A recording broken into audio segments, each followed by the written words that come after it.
Hey guys, welcome to the Hanger Management Podcast. I'm Jac. And I'm Danielle, and today we are going to be talking about genetics and how they play into fitness. Yeah. Okay. Before we dive into the episode, as per usual, a couple housekeeping things. Just right off the bat, we swear a lot, so hide your chillins. Don't forget to follow us on Instagram at Hanger Management Pod and our personal IGs, which are right below. And then thirdly, we are operating remotely. Shout out to Opulence Media Group for getting us set up. Thanks so much, guys. Okay, let's do it. Right into it. Not fucking around here. Let's go. Do this. Okay. I'm actually super excited about this, and we don't really we literally just talked about how we don't really have to spend this won't be a long episode because No. it's pretty much how it is. Like there's not much to discuss. But okay, let's just go into this. What are genetics? What are your genes? We hear about it all the time, right? Like, especially like, oh, it's your genetics. It's my genes. It's my genes. I hear it so from true. both. It's thrown around. Yeah. I hear it from both like fitness professionals and just other other what do we call non-fitness professionals? General population. Gen pop.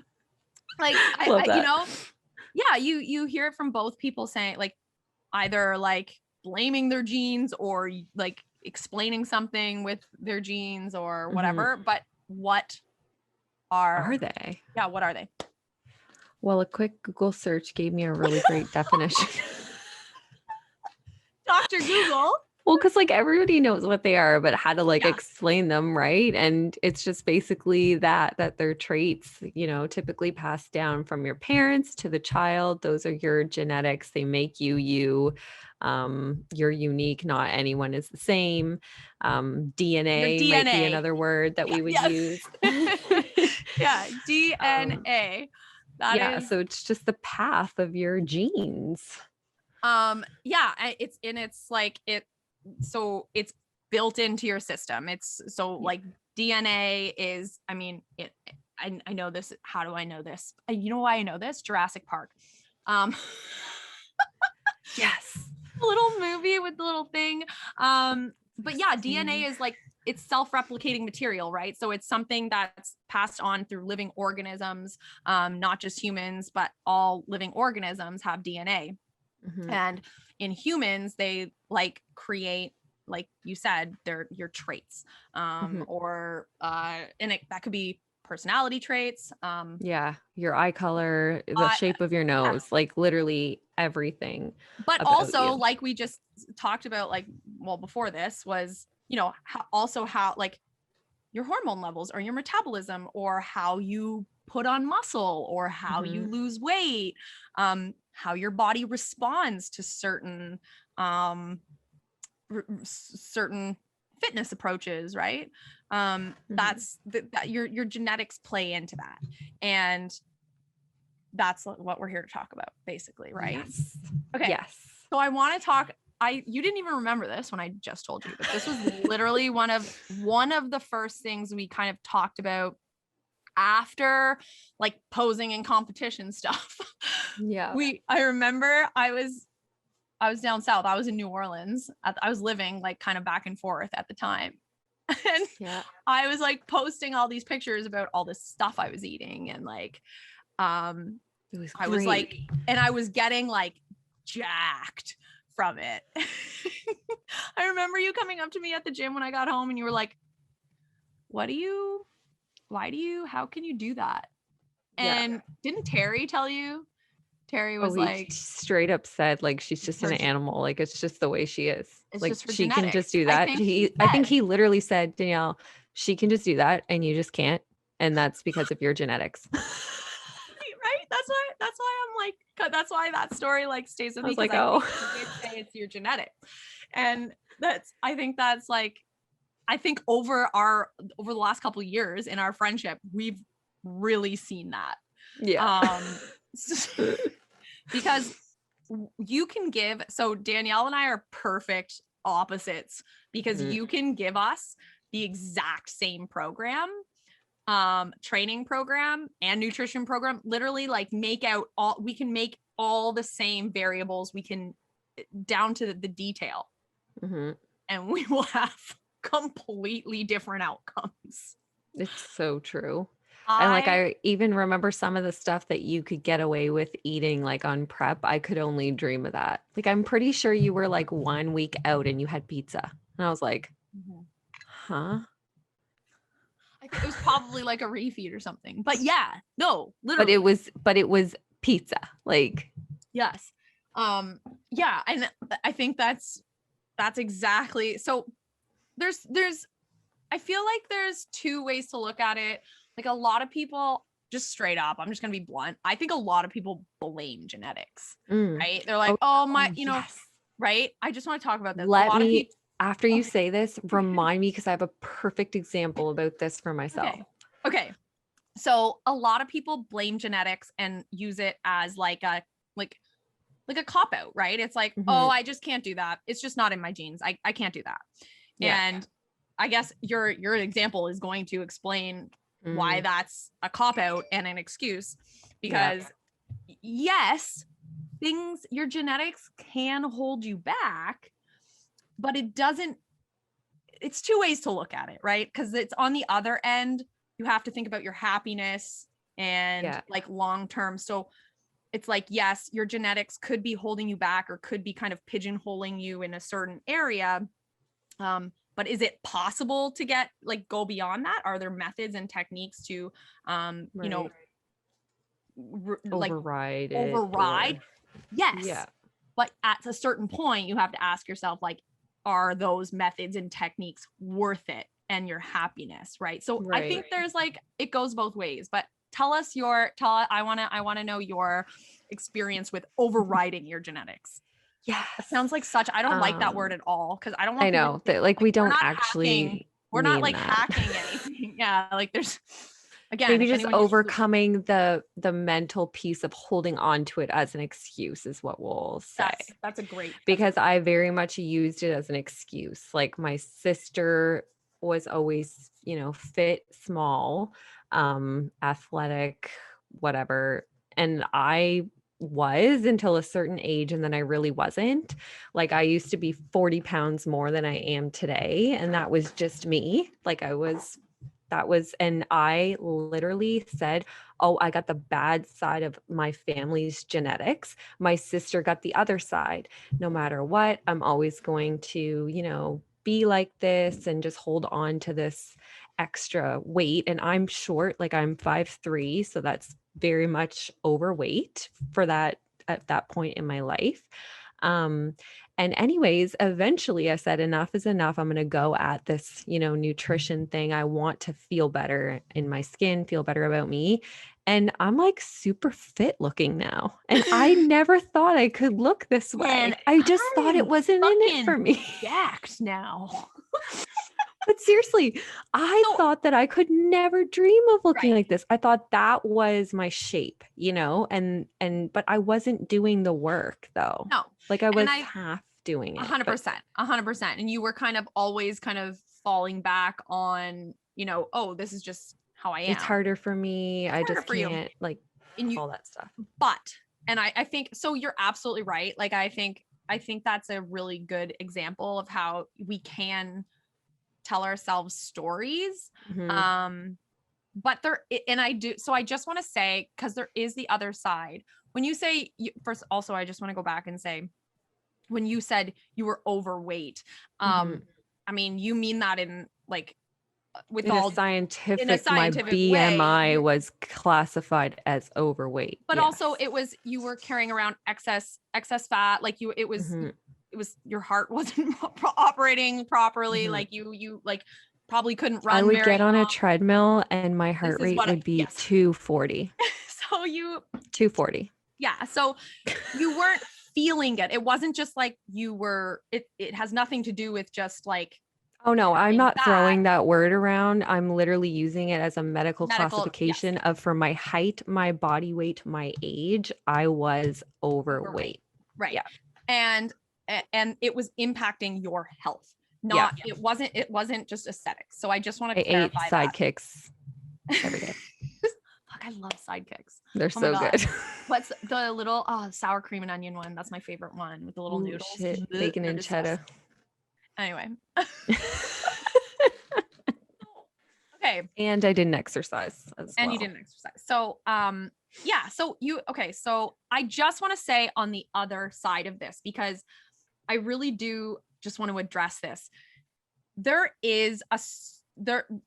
are people like that that do struggle to lose weight or to gain muscle or to make any physical changes. Like it's harder for certain people like due to genetics, but that doesn't mean that you can't do it. You can't. So I just want to talk about what it like those methods and techniques that people like, because here's my thing. I admit fully that I have had it easy. You know that I can lose weight very quickly. I can gain muscle in certain areas very quickly. But I have a hard time building muscle, for example, in my arms, in my shoulders. I've been trying to build my delts for over a decade. And I've probably like, it's not that great. Like, you know what I mean? Like I've been like busting my ass trying to build my delts, and it's just something that does not come naturally to me. I have to oftentimes, if like when I'm actively trying, I add in creatine or other supplements to help. But it's really hard for me to build my delts. On the flip side, you can fucking grow your delts and your arms in like 3 weeks. She fucking does an arm program and like literally will put half an inch around her biceps. Like that's unheard of for me. I could spend a decade, right? Guys, she asked her fiance, who's a well-known, like well-respected coach, and to make her an arm program. And like, first of all, why 12 weeks? Anyway, does this 12-week arm program and legitimately puts on a fucking inch around her biceps. I kid you fucking not. Like, I kid you fucking not. She has like, she literally put an inch around her biceps. I would never be able to do that. And that's just because there's a ton of things that go into it. I mean, like there's a ton of things. Like I don't have the structure for that. Right. I don't have whatever it is. I mean, part of it is genetics. Yeah. It's the same thing the reason I have a big ass. And in the same breath, I'm jealous of your friggin' stomach. I cannot get a stomach like that. Like, yeah. Like I really, like when it comes that. to my genetics though, like even me and Terry were just talking upstairs. I said, I'm super lean right now. And I thought I would just have these abs. And I'm not saying like these ripped abs, but I'm telling you right now, the muscle is not there. It's not. It's like I don't. And he said, yeah, I just don't really think you build muscle there. And I'm like, no, like I really, like Same I with can't. my calves. Same with my calves. Like I literally, and I actually worked with Terry on this too, trying like busting my balls to fucking try to build my calves. And I'm like, it's just not something that's going to happen for me. Like I can work on it and it's, we can do what we can. But I think, and honestly, I think this is the gist of the whole thing is at a certain point, you have to ask yourself, is it worth all of the effort? All of that. Yeah. Is it worth it?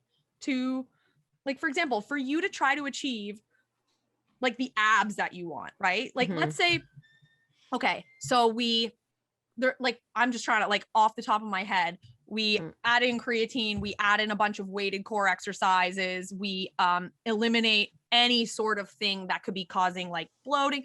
There's all of these things that you could do or try, but like, do you want to do all that? And it's the same for me. It's like, oh, I could for sure grow my delts if I started like taking tests and you know what I mean? Like started some steroids, like for sure. But yeah, no, seriously, like I could probably grow my delts fairly easily if I, added things in and started training my delts 4 days a week and did all this stuff. Like, do I want to do that? Is that realistic for my life? Fuck no. Like, I know. I don't want to do a bunch of weighted core and it's the exercises and not same get to do my other stuff. 100%. And it's the same for like weight loss. At a certain point, I saw a post somewhere, I can't remember who it was, but she basically said, like, let's say you want to lose 20 pounds. Okay, you want to lose 20 pounds. The lengths that you might have to go to lose 20 pounds will oftentimes not be worth giving up all of the things that you will have to give up and taking up all of the crap that you'll have to take up in order to do that. And essentially, I guess that it's called like a set point, right? It's your set point and your body's set point. It's different for everyone. And I just think women especially kill themselves trying to achieve a certain look try that to compare themselves because they see someone else looking like it's like you else with the arms, who I can't even remember who it was you were trying to copy, but you saw someone, Cass Martin, there you go. You saw Cass Martin with like these jacked arms and you're like, I want those arms. Anyway, you know what I mean? Or women seeing like, I think there's just this like perception, especially in the fitness industry, in diet culture, where you're like, oh, if I do this, I'm going to achieve that look. Yeah. Probably not, bitch. Like, probably not though. You know what I mean? Like you're like, it's just so hard. And it's good to like, to try it, even to learn, like for you've tried all these things for you to learn that, you know what? Not going to grow these giant delts because I've tried everything and it's obviously not 100%. Right. I also don't have disordered eating though. So that's something I really want to just like address that. I think trying things is great. But if you are aware, if you're like a repetitive dieter or you are prone to disordered eating, and I say disordered eating specifically, not an eating disorder, because people think anorexia and bulimia with like an eating disorder, but disordered eating can be, there's many things that qualify. It's a big umbrella. Oh yeah. So, I mean, constantly jumping from diet to diet or, doing all this, like trying random things that can be disordered eating. So not trying different things, like you said, is good for people if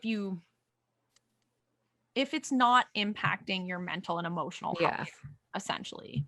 And I think that's all I like.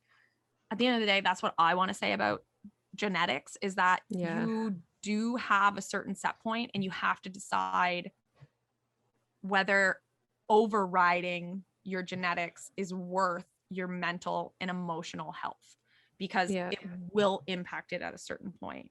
I mean, even for you, right? Like think about how, oh my God, trying to get abs, like trying to get that.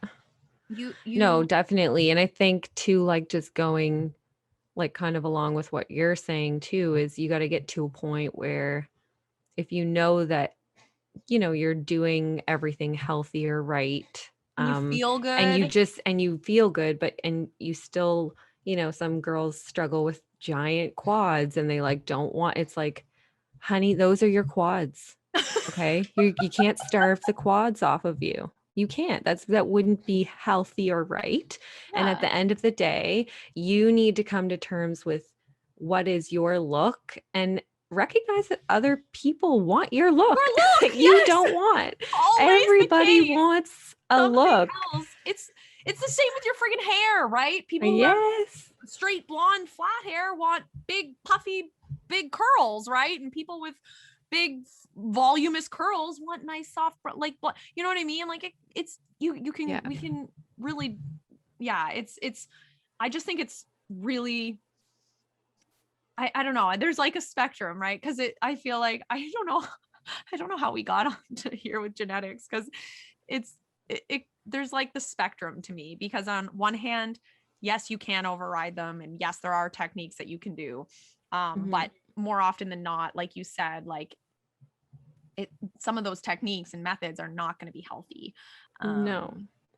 And finding that middle ground, like you did, right? Like, finding, like, you pushed yourself, you got to a point, right? But then you recognize, like, this lifestyle isn't for me. I can't maintain this like level. And just the unhappiness that goes along with always wanting something else. Like that alone, on Yeah. top of busting your ass to try to get it. It's like, and I say this to clients too, sometimes, whether it comes to weight loss or a look or whatever, and they're unhappy that they can't look a certain way or they can't achieve something. And I just ask them, are you eating nutritious foods?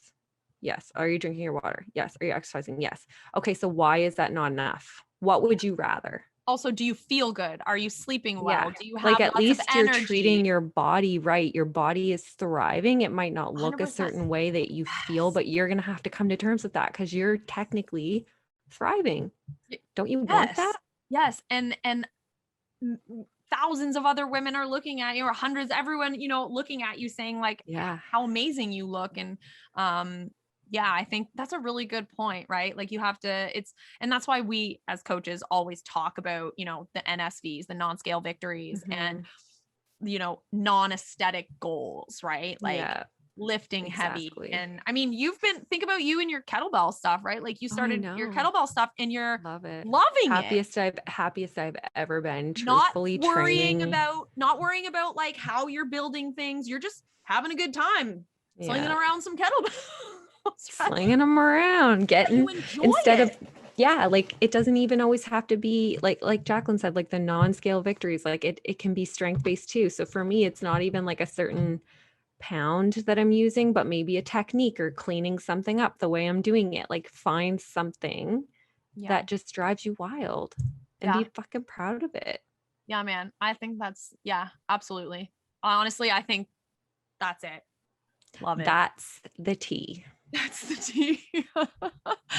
Amazing. This was like short and sweet, but honestly, I think we covered everything, because I think like genetics get thrown around a lot, and yeah, you can it can be used as an excuse, but it can also yeah, it can also create some really unhealthy habits when you're trying to chase something that's beyond, you know Yeah. what I mean, your genetic makeup. Yeah. So yeah, that's it. Cool. What are we talking about next That's week? it. That's all. So next week, this is going to be a really good episode. So many people talk about this all the time. So next week, we are going to be talking about smart scales. Okay. So these are the scales that tell you your body fat percentage, um, other things. I don't know what else they tell you. We That's talk the one that about pisses me off. it tells you your some of them. So we have one. And it tells you We have one too. yeah. I've never Tells used you it. your no, I don't either. I've Should fire it up stepped for on next it. week's episode. I guess I'll See what fire her up, right? it says. Fire her up. Let's see how she works.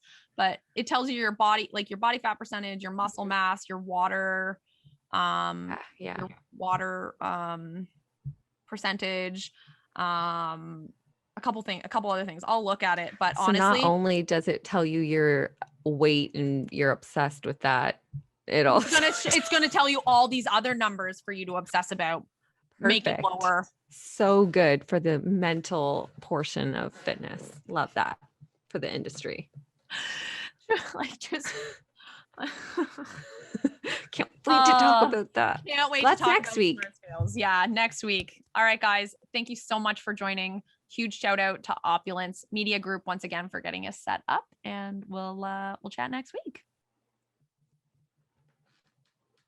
Bye.